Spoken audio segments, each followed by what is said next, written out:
नमस्कार, स्वागत है आपका। घड़ी में 9 बज गए हैं, वक्त हो गया है आपके favourite morning prime time show 9 बज गए का। आपके साथ हूं मैं नेहा बात। हम अगले घंटे तक यूं ही बने रहिए हमारे साथ, क्योंकि देश और दुनिया की हर वो खबर जिसका सीधा सरोकार आपसे लेकर एक बार फिर से हम हाजिर हैं। लेकिन शुरुआत करेंगे केके के अंतिम संस्कार के साथ, क्योंकि आज केके अपने अंतिम सफर पर रवाना हो रहे हैं। मंगलवार रात कोलकाता में एक शो के बाद उनकी मौत की खबर से पूरा देश सन्न रह गया। कल शाम केके का पार्थिव शरीर कोलकाता से मुंबई लाया गया। आज डबडबाई आंखों से लोग उनके अंतिम दर्शन के लिए पहुंच रहे हैं। उनका अंतिम संस्कार वर्सोवा में किया जाएगा।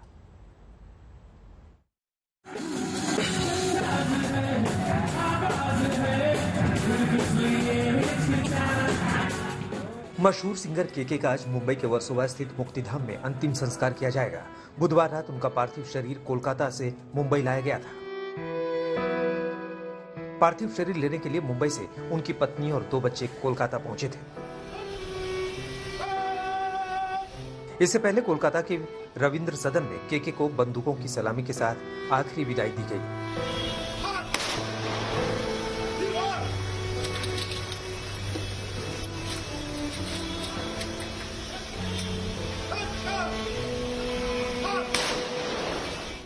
मुख्यमंत्री ममता बनर्जी ने दिवंगत गायक को पुष्पांजलि अर्पित की। ममता बनर्जी केके की पत्नी और परिवार के सदस्यों को सांत्वना देती दिखी। मंगलवार को कॉलेज के कंसर्ट के दौरान तबीयत बिगड़ने के बाद 53 साल के केके की मौत हो गई थी। पुलिस ने असामान्य मौत का मामला दर्ज किया था। पुलिस सूत्रों के मुताबिक केके के चेहरे और सिर पर चोट के निशान थे, लेकिन पोस्टमार्टम की शुरुआती रिपोर्ट के मुताबिक केके की मौत असामान्य नहीं है। केके का पोस्टमार्टम कोलकाता के SSKM अस्पताल में किया गया था और शुरुआती रिपोर्ट से पता चला है कि सिंगर केके की गंभीर कार्डियक अरेस्ट की वजह से मौत हुई थी। उनकी मौत के पीछे कोई साजिश नहीं थी। पोस्टमार्टम की फाइनल रिपोर्ट 72 घंटे में आएगी। कोलकाता से सूर्याग्नि रॉय और इंद्रजीत कुंडू के साथ आज तक ब्यूरो। और सीधे मुंबई से मेरे सहयोगी पारस दामा इस वक्त तमाम जानकारी के साथ जुड़ गए हैं। पारस, कितने बजे अंतिम क्रिया का कार्यक्रम है? जी बिल्कुल, यहाँ पे तैयारियां शुरू कर दी गई हैं। हम लोग केके के घर के पास मौजूद हैं। ये पार्क प्लाजा अपार्टमेंट है जहाँ पे वो रहते थे और यहाँ पे अपनी जिंदगी के सबसे महत्वपूर्ण जो समय है वो केके ने यहाँ बिताया था। यहीं पे तैयारियां आप देख सकते हैं, सारी तैयारियां कर गई हैं। यही पार्क प्लाजा अपार्टमेंट है जहाँ पर पहले 10:30 से 12:30 का समय जो है वो निर्धारित किया गया है, जहाँ पर उनके पार्थिव शरीर के लोग दर्शन कर पाएंगे। इंडस्ट्री से कितने ही लोग जो है वो यहाँ पहुंचने की संभावना है, वहीं उनके फैंस भी जो है वो यहाँ पहुंच सकते हैं। 10:30 से 12:30 का समय इसके लिए निर्धारित किया गया है और उसके बाद 1 बजे उनकी अंतिम यात्रा इसी अपार्टमेंट से निकलेगी, इसी बिल्डिंग से निकलेगी और उसको मुक्तिधाम ले जाया जाएगा। ये वर्सोवा इलाके में जो है शमशान भूमि है, जहां पर केके की अंतिम यात्रा को ले जाया जाएगा और वहां पर जाके जो है अंतिम क्रिया की जाएगी। बेहद ही दुखद खबर जो है फैंस को पता चली थी जब ये खबर सामने आई थी कि कॉन्सर्ट के दौरान जो है केके की तबीयत थोड़ी सी बिगड़ी और उसके बाद वो होटल गए, होटल में वो गिरे और उसके बाद वो इस दुनिया में नहीं रहे, सबको छोड़ के चले गए। इसके यही सारी चीजें जो हैं वो फैंस को खटक रही हैं अभी भी, क्योंकि जिस तरीके का व्यक्तित्व था केके का, वो हर किसी से प्यार करते थे। जिस तरीके से गाने वो गाते थे वो लोगों को बेहद पसंद आते थे। 90s की बात करें तो 90s में एक ऐसा चेहरा सामने आया जब कॉन्सर्ट और बाकी के जो चीजें थी, प्लेबैक सिंगिंग थी, वो ऑलमोस्ट खत्म होने वाली थी और उस समय केके एक चेहरा सामने आता है और रॉक गानों को भारत में इंट्रोड्यूस करता है अलग तरीके से, अलग आवाज में। और उसके बाद जिस तरीके से उन्होंने अपना फैन बेस भारत में बनाया वो एकदम अलग था। वो बहुत बड़ी बात थी उस समय के लिए। हम कितने ही सिंगर्स से बात करते हैं, कल जिस तरीके से पूरी घटना हुई परसों और उसके बाद जब लोगों की प्रतिक्रिया सामने आई तो वो यही कह रहे थे कि ये मानना बहुत मुश्किल है कि केके इस दुनिया में नहीं रहे, क्योंकि जिस तरीके का व्यक्तित्व उनका था वो सबसे प्यार करते थे और जिस तरीके के गाने उन्होंने गाए हैं, इंडस्ट्री में कोई ऐसा म्यूजिक डायरेक्टर नहीं है जिनके लिए उन्होंने गाने नहीं गाए थे। मगर अभी के लिए तैयारियां जो हैं आप देख सकती हैं मेरे पीछे, किस तरीके से ये गेट जो है उसको पूरी तरीके से सिक्योर कर लिया गया है, क्योंकि लोग आएंगे, जिस तरीके का उनका व्यक्तित्व रहा था, लोग उनसे मिलने पहुंचेंगे, आखिरी दर्शन जो है वो केके करने पहुंचेंगे और उसके बाद जो है अंतिम यात्रा जो है वो 1 बजे के आसपास इसी जगह से ले जाई जाएगी। ठीक है पारस, बने रहिए हमारे साथ, तमाम जानकारी आपसे लेंगे, आपके पास लौटेंगे। लेकिन इस बीच आपको बता दें कि जिस तरीके से कोलकाता में केके के शो के दौरान और उसके बाद की जो तस्वीरें सामने आई हैं वो कई सवाल खड़े कर रही हैं। स्टेज पर दरअसल केके बार बार गर्मी और पसीने से परेशान दिखाई दे रहे थे, बार बार अपना मुंह तौलिए से पोंछ रहे थे। होटल की लिफ्ट में भी वो बेसुध हालत में दिखाई दे रहे थे, बेहद असहज केके लिफ्ट के भीतर, होटल के कॉरिडोर में। लेकिन अनहोनी के ये इशारे किसी ने भी नहीं समझे, उन्हें वक्त पर अस्पताल नहीं पहुंचाया गया और आखिरकार दिल के दौरे से केके की जान चली गई। सवाल ये भी खड़े हो रहे हैं कि आखिरकार जब कॉन्सर्ट में ही वो तबियत ठीक नहीं महसूस कर रहे थे तो वहीं से सीधे अस्पताल उन्हें क्यों नहीं ले जाया गया। उन्हें पहले होटल ले जाया गया और बाद में जब तबियत और ज्यादा बिगड़ी तब अस्पताल ले जाया गया, तब तक बहुत देर हो चुकी थी। स्टेज में बंद एसी की वजह से भी केके काफी ज्यादा परेशान दिखाई दे रहे थे, बार बार वो अपना पसीना पोंछ रहे थे, बेहद असहज हालत में भी वो परफॉर्म कर रहे थे।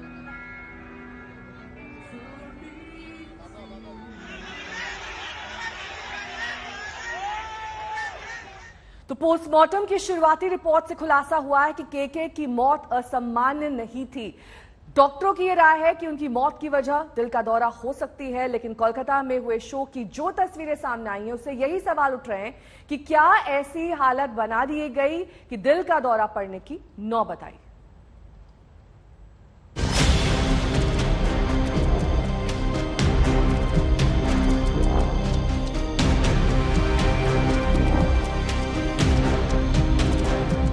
सिंगर केके का ये आखिरी वीडियो है जब सब कुछ ठीक नजर आ रहा था। यह होटल ओबराय ग्रैंड का वीडियो है। कंधे पर छोटा तौलिया लटकाए केके अपने कमरे की तरफ जा रहे हैं।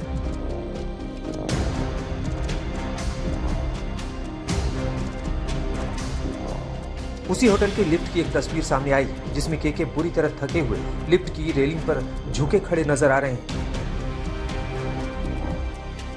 पोस्टमार्टम की शुरुआती रिपोर्ट ने बेशक ये फैसला सुना दिया कि सिंगर केके की मौत अस्वाभाविक नहीं है,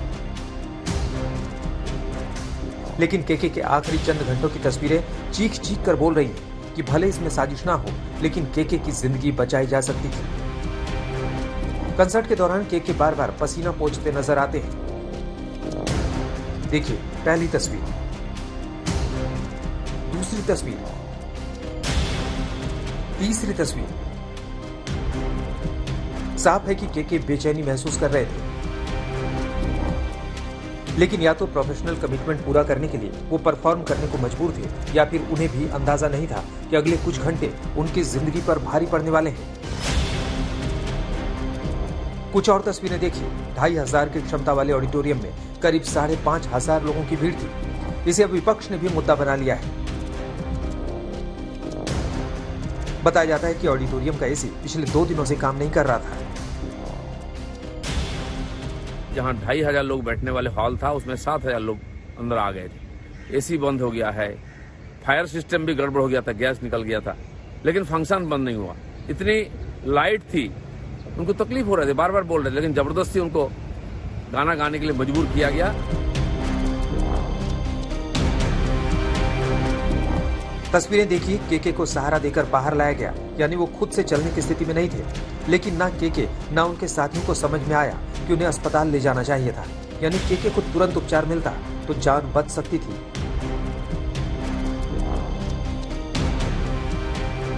सूर्याग्नि रॉय के साथ इंद्रजीत कुंडू, कोलकाता, आज तक।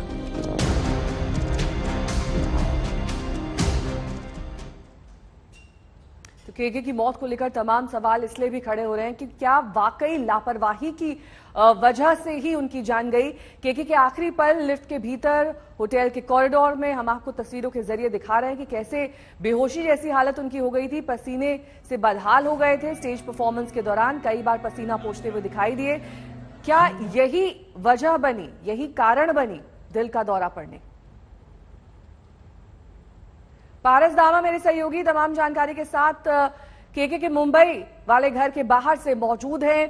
पारस, आज बहुत सारे सितारे जाहिर तौर पर सिर्फ संगीत जगत से नहीं, पूरी फिल्म इंडस्ट्री से इस अंतिम संस्कार में जुड़ेंगे। किस किस के आने की उम्मीद है?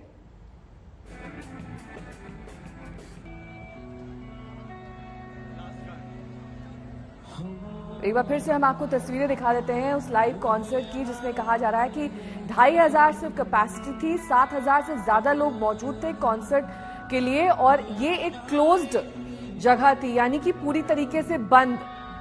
आप समझ सकते हैं कि अगर ऐसी जगह पर एसी ना चल रहा हो तो कितनी ज्यादा परेशानी हो सकती है, और यही कारण था कि इतने असहज दिखाई दे रहे थे केके। उसके बाद होटल उन्हें जब ले जाया गया तब भी ये जारी रहा, और केके ने कुछ ही पल बाद होटल में ही दम तोड़ दिया, क्योंकि जब उन्हें अस्पताल ले जाया गया तब डॉक्टरों ने उन्हें मृत घोषित कर दिया है।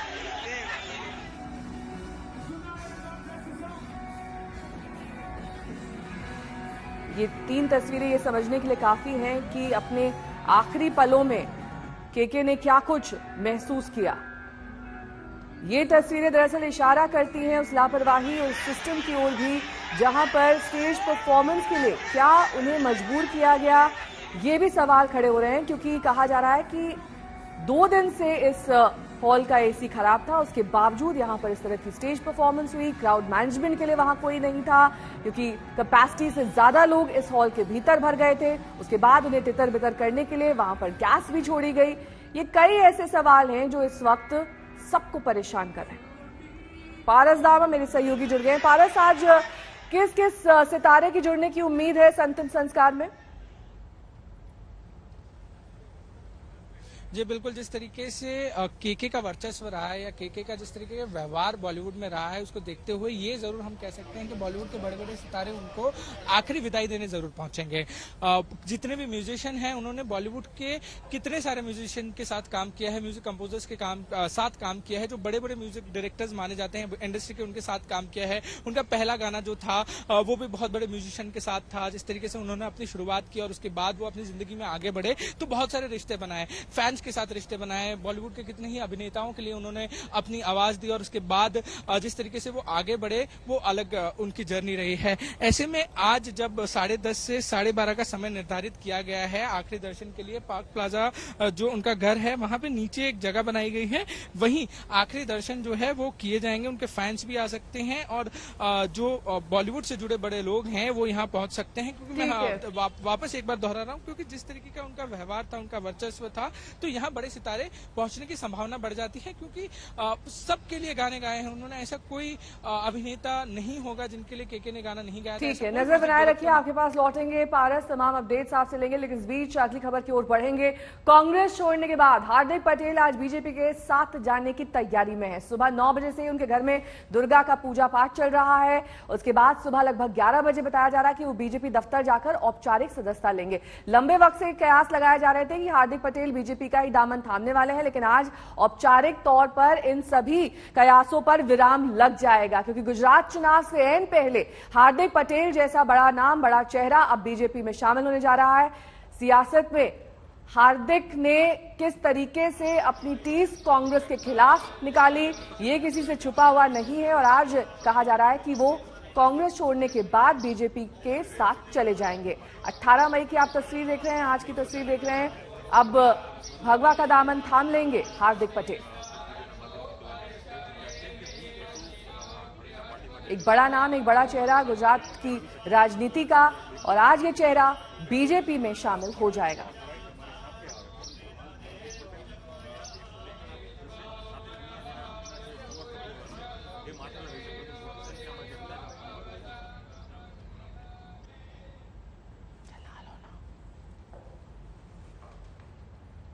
तो पिछले दिनों हार्दिक पटेल की कांग्रेस छोड़ने के ऐलान के साथ ही अटकलें तेज हो गई थी कि वो बीजेपी में जाने वाले हैं, लेकिन हार्दिक चुप थे। ये चुप्पी उन्होंने कल तोड़ी।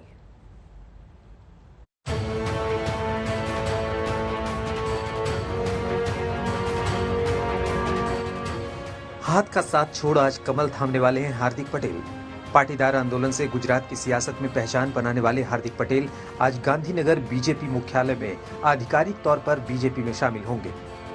उन्हें बीजेपी में शामिल करवाने के लिए खुद मुख्यमंत्री भूपेंद्र पटेल और बीजेपी के गुजरात प्रदेश अध्यक्ष CR पाटिल के साथ कैबिनेट के कई मंत्री मौजूद रहेंगे।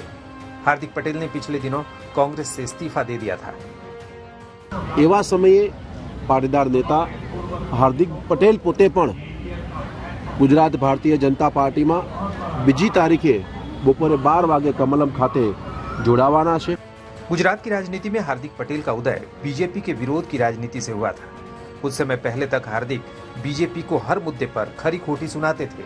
अब बीजेपी उन्हें गले लगाने को तैयार है। सुनिए इस पर क्या कहना है पूर्व डिप्टी सीएम नितिन पटेल का। कोई पण व्यक्ति ने कोई पण रीते पापी गणवो ये मारी दृष्टिए योग्य नहीं। कोई व्यक्ति कोई जगह कोई भूल करे कोई रीते कोई खोटा निर्णय में जोड़ाय तो एने सुधारो करवानी हमेशा तक मळती होय छे। हार्दिक पटेल राष्ट्रीय स्तर पर 2015 में चर्चा में आए जब पाटीदार आरक्षण की मांग के लिए सूरत में उन्होंने एक विशाल रैली की जिसमें 3 लाख से ज्यादा लोगों के जुटने का दावा किया गया। इसके बाद 25 अगस्त 2015 को हार्दिक ने अहमदाबाद के GMDC ग्राउंड में 5 लाख से ज्यादा लोगों के साथ क्रांति रैली की। यहां हार्दिक पटेल ने मांग रखी कि जब तक मुख्यमंत्री आनंदीबेन पटेल रैली स्थल पर आकर ज्ञापन नहीं लेती तब तक वो यहां से नहीं हटेंगे।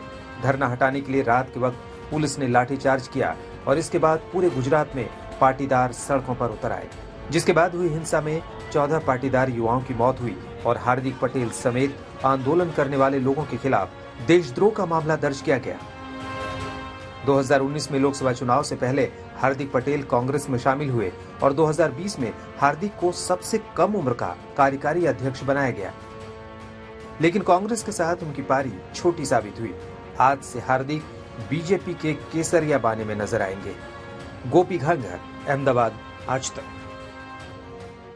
तो कल हार्दिक पटेल की तरफ से बकायदा पोस्टर जारी किया गया था जिसमें आज के कार्यक्रम की जानकारी दी गई है। अब आपको वो कार्यक्रम दिखा देते हैं।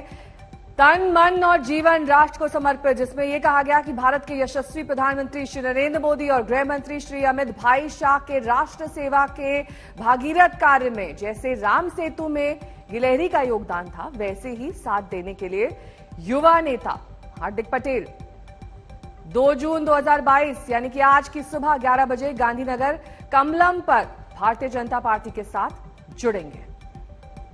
सौरभ वक्तानिया मेरे सहयोगी इस वक्त तमाम जानकारी के साथ जुड़ रहे हैं। सौरभ, देखिए गुजरात के उप मुख्यमंत्री भी कांग्रेस में जाना एक गलती बता रहे हैं और कह रहे हैं कि अब भूल सुधार का मौका वो हार्दिक पटेल को देने जा रहे हैं।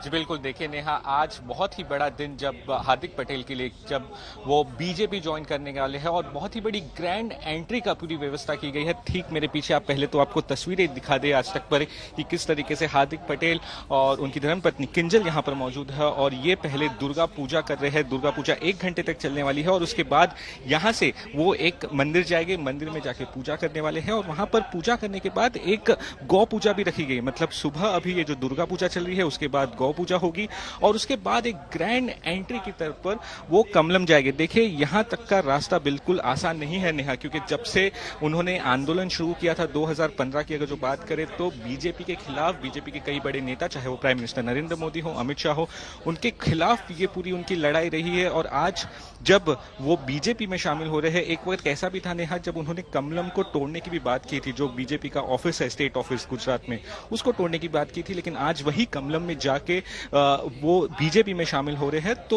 ये काफी चुनौतीपूर्ण भरा सफर रहेगा। सिर्फ 28 साल की महज उनकी उम्र है, तो किस तरीके से बीजेपी में जाने के बाद उनकी जो आगे का पॉलिटिकल करियर है किस तरीके की करवट लेगा, वो बड़ी देखने वाली बात होगी। बिल्कुल सौरभ, और राजनीति में तो कुछ भी हो सकता है, कभी कभी रातों रात स्थितियां और परिस्थितियां बदल जाती हैं। ऐसे में गुजरात चुनाव के मद्देनजर हार्दिक पटेल, क्योंकि एक बड़ा चेहरा है गुजरात का, जाना माना नाम है, बीजेपी के लिए एक 1 अप है।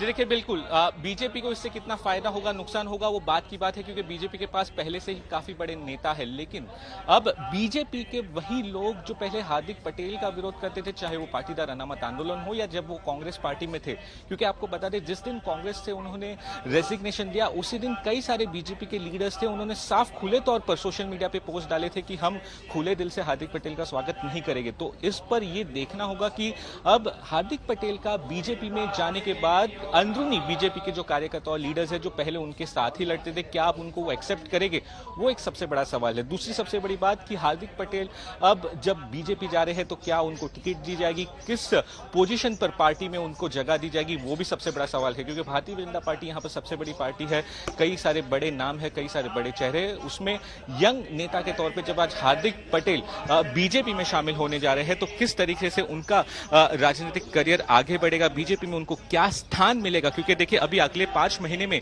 गुजरात में असेंबली चुनाव आने वाले हैं, तो उस तौर पे हार्दिक पटेल को किस तरीके की जिम्मेदारी दी जाएगी, क्या उनका पॉलिटिकल करियर रहेगा। सबसे बड़ा बात कि क्या पाटीदार समाज उनको सपोर्ट करेगा, क्योंकि पाटीदार समाज ने साफ कहा है कि हार्दिक पटेल अगर बीजेपी जा रहे हैं तो तमाम पाटीदार समाज पे जो केसेस किए हैं 2015 में, वो सारे के सारे केसेस पीछे ले जाने चाहिए, रिजर्वेशन ठीक से मिलना चाहिए और पाटीदार समाज का अगर जो उद्धार होगा तो ही हम बीजेपी में पाटीदार समाज का एक बड़ा और जाना माना चेहरा हार्दिक पटेल आज नए राजनीतिक करियर की शुरुआत करने जा रहे हैं। बहुत बहुत शुक्रिया सौरभ इस तमाम जानकारी के लिए आपका। अगली खबर का रुख करेंगे। आज राहुल गांधी को ईडी में पेश होने का नोटिस मिला है।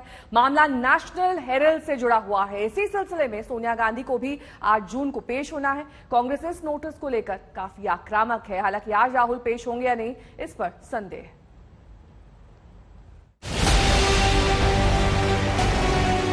एनफोर्समेंट डायरेक्टोरेट यानी ईडी यानी वो एजेंसी जिसका पूरा फोकस काली कमाई के कुबेरों पर होता है, उसी ईडी ने आज कांग्रेस नेता राहुल गांधी को बुलाया है। वैसे ही हाजिर होने का नोटिस राहुल और उनकी मां यानी कांग्रेस अध्यक्ष सोनिया गांधी दोनों के नाम निकला है। लेकिन राहुल को ईडी के अफसरों के सामने 2 जून यानी आज पेश होना है, जबकि सोनिया गांधी को 8 जून को पेश होने के लिए कहा गया है। लेकिन राहुल आज ईडी दफ्तर पहुंचेंगे, इस पर संदेह है, क्योंकि खुद कांग्रेस के मुताबिक वो विदेश में हैं, इसलिए वो पेश होने के लिए और वक्त मांगेंगे। जैसा हमने कहा, हम न डरेंगे न झुकेंगे और सीना ठोक कर ऐसे कारनामों का सामना करेंगे। राहुल और सोनिया तय तारीखों पर ईडी के सामने पेश हों या ना हो, ये बात की बात है। लेकिन पेशी के नोटिस को कांग्रेस ने नाक का सवाल बना लिया है। कल नोटिस की बात सामने आने के बाद कांग्रेस के दिग्गज नेता एक के बाद एक मीडिया के सामने आए और इस नोटिस को गांधी परिवार के खिलाफ साजिश करार दिया। तिलमिलाहट इतनी थी कि मामले को सीधे प्रधानमंत्री से जोड़ दिया। कांग्रेस के सहयोगी भी कह रहे हैं कि शायद अगला नोटिस जवाहरलाल नेहरू के नाम जारी हो जाए।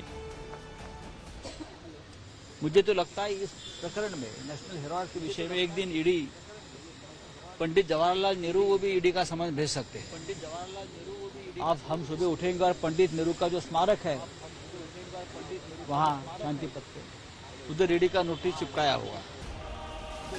मामला नेशनल हेराल्ड अखबार से जुड़ा है। इसमें सोनिया, राहुल, मोतीलाल वोरा समेत कई कांग्रेसी नेता आरोपी हैं। ईडी ने इस 2014 में मनी लॉन्ड्रिंग का केस दर्ज किया था। 2015 में सोनिया, राहुल समेत आरोपियों को दिल्ली पटियाला कोर्ट ने जमानत दे दी। मई 2019 में ईडी ने इस केस से जुड़ी 64 करोड़ की संपत्ति जब्त की थी।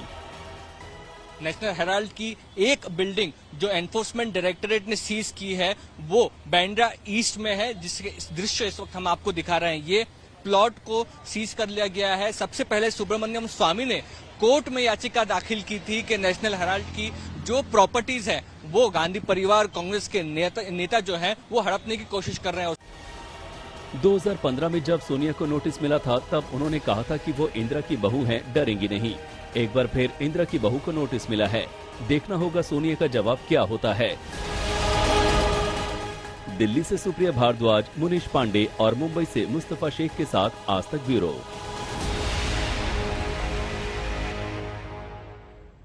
और अब बात पंजाबी सिंगर सिद्धू मूसेवाला की हत्या को लेकर मचे हड़कंप की, क्योंकि हत्या की जांच अब भी जारी है।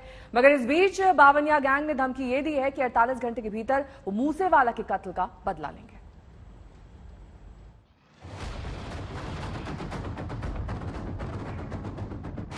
पंजाबी सिंगर मूसेवाला के मर्डर से जुड़ी ये सबसे नई सीसीटीवी तस्वीर है।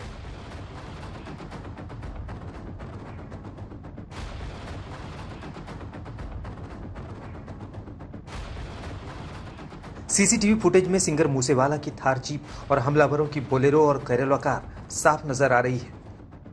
29 मई को पंजाब के मानसा जिले के जवाहर के गांव में मूसेवाला का सरेर शाम मर्डर हुआ था। ये सीसीटीवी फुटेज हमें मिल गई है। हमने सारे रास्ते हैं वहाँ से भी अलग अलग एरिया से अलग अलग टाइम्स के बीच हमने फुटेज निकाली है। तो तो काफ़ी सारी अहम लीड्स है जहाँ ये करोला कार है जिसने रेकी की है, क्या रूट लिया है, रास्ते में कहाँ रुकी है, कहाँ ओवरटेक किया है, काफ़ी मैनेज किया है, ये सारी इन्फॉर्मेशन है। इसके अलावा भी कहाँ उस एग्जिट रूट उसने क्या लिया है, कहाँ ये करोला गाड़ी अबैंडन मिली है, उसके बाद आगे बोलेरो गाड़ी कहाँ अबैंडन मिली है, कहाँ पे ऑल्टो गाड़ी स्नैच हुई है, ये सारी इन्फॉर्मेशन हमारे पास टेक्निकल एविडेंसेस भी हमारे पास है और साथ में हमारे पास सीसीटीवी फुटेज भी है। मूसेवाला मर्डर केस की तहकीकात से जुड़े सूत्रों से मिली जानकारी के मुताबिक मर्डर में 6 से 7 हमलावर शामिल थे, जिसमें 3 की पहचान हो चुकी है। हमले में गैंगस्टर लॉरेंस बिश्नोई का हाथ बताया जा रहा है। पूछताछ के लिए मानसा पुलिस लॉरेंस को कस्टडी में लेने वाली है। पंजाब पुलिस के शिकंजे से बचने के लिए लॉरेंस बिश्नोई ने हाईकोर्ट में एक अर्जी डाली है। लॉरेंस ने कोर्ट से मांग की है कि मूसेवाला मर्डर केस में उससे किसी भी तरह की पूछताछ दिल्ली के तिहाड़ जेल में ही हो। उसे पूछताछ के लिए पंजाब न भेजा जाए, क्योंकि इससे उसकी जान को खतरा हो सकता है। कि इसकी जान को खतरा है, पंजाब पुलिस कभी भी कर सकती है, लेकिन इस टाइम पे जो ये हालात बन चुके हैं, इस टाइम हालात जो हैं बिल्कुल पीक पे हैं, क्योंकि पंजाब पुलिस जो है ओपनली वहां पे प्रेस कॉन्फ्रेंस करके लॉरेंस बिश्नोई का नाम ले रही है और पॉलिटिकली इतनी ज्यादा वहां पे डिस्टर्बेंस क्रिएट हो चुकी है कि कभी पॉलिटिकल माइलेज लेने के लिए या प्रेशर में आकर पंजाब पुलिस को यानन फानन में इसको ले जाके वहां पे इसका फेक एनकाउंटर न कर दे। गैंगस्टर लॉरेंस बिश्नोई इस समय एक पुराने मामले में दिल्ली पुलिस के स्पेशल सेल की रिमांड पर है। इससे पहले वो तिहाड़ जेल में बंद था। लॉरेंस बिश्नोई का दावा है कि सोशल मीडिया में उसके हवाले से जो चीजें पोस्ट हो रही हैं, उसके बारे में उसे कुछ पता नहीं है।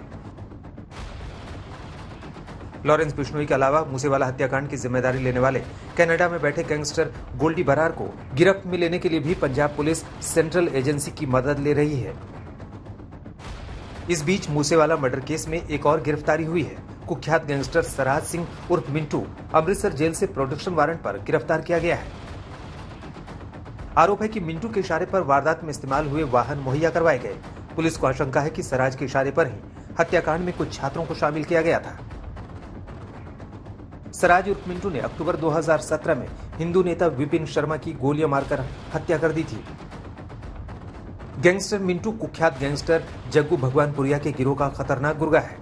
साफ नजर आ रहा है कि साजिश गहरी है और इसकी कई परतें उतरनी बाकी हैं। मानसा से अरविंद ओझा और तंसीम हैदर के साथ आज तक ब्यूरो।